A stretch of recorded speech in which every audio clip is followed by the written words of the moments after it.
now speaking about the role of technology in early childhood education.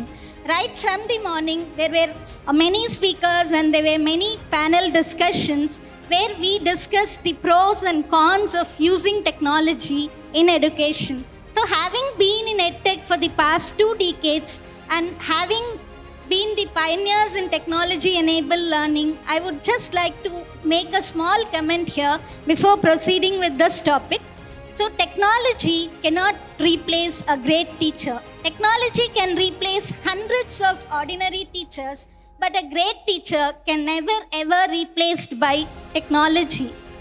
But technology in the hands of a great teacher can bring in a phenomenal transformation. So that's what we are trying to do here in Image of a Child. So at Image of a Child, we are trying to harness the power of technology to create a data-driven, practice-oriented, scientific, activity-based and human-centered early childhood education model. We are going to use the advanced data analytics techniques to tailor unique educational paths for each child and to tailor their educational experiences to suit their needs and interests.